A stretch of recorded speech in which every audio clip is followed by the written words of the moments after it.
We've seen how terraces were the key to the success of Machu Picchu's architects. But carving out land to hold up your buildings and grow crops does not make you self-sufficient. The Incas needed another crucial ingredient.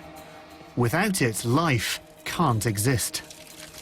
The Incas had another problem to overcome before they could even think about building anything here, and that is they would have needed a fresh supply of water like this. Without it, Machu Picchu would never have happened. Part of the mystery of Machu Picchu is how the Inca could provide running water to an entire city on the top of a mountain.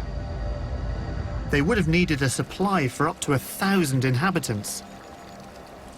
This wasn't just a basic well system.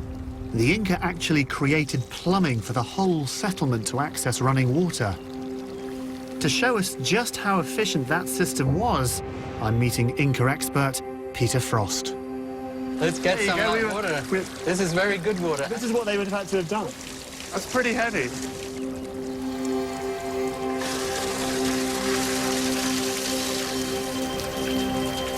This is just one of a network of water fountains throughout the site, and they were all connected by a series of drains which snake down the mountain.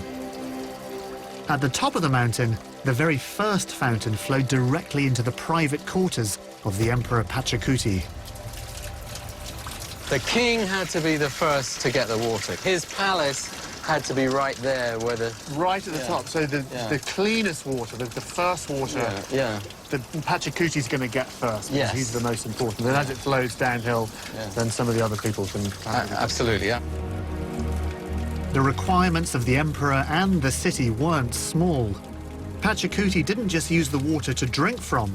He had a specially built bathing area. And below him, the entire city would have required thousands of litres of water to survive.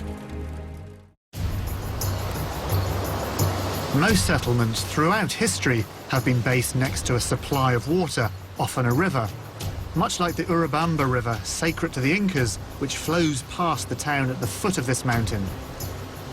I think to really understand the Incas, to get inside their minds, you have to appreciate their deep connection with the natural world, with all of this, the mountains and the sun, and not least this, the mighty Urubamba River.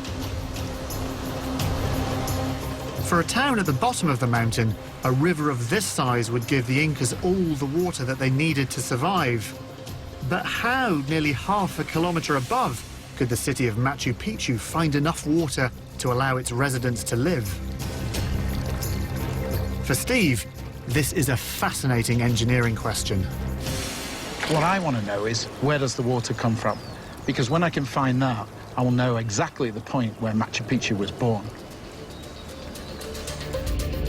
Steve and the team set to work locating the Incas' water supply.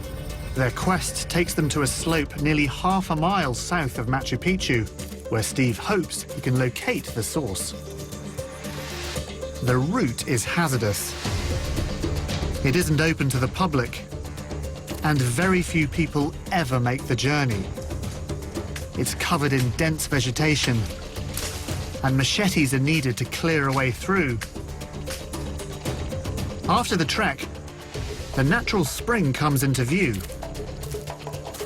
Steve has found what he's looking for. This is the start of the water source that serves Machu Picchu. I can actually see the water coming from a rock up there. If I remove some of this undergrowth, you can probably get to see it yourself. The water flows down here and into this channel and down into Machu Picchu. This is the reason Machu Picchu exists.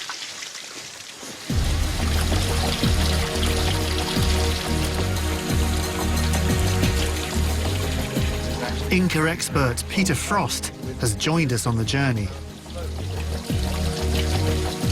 It's draining off a high mountain slope behind us, but more than that, you know, it's draining out of a fault in the rock. A sort of geological anomaly that really means that there's so much water at this location. It is.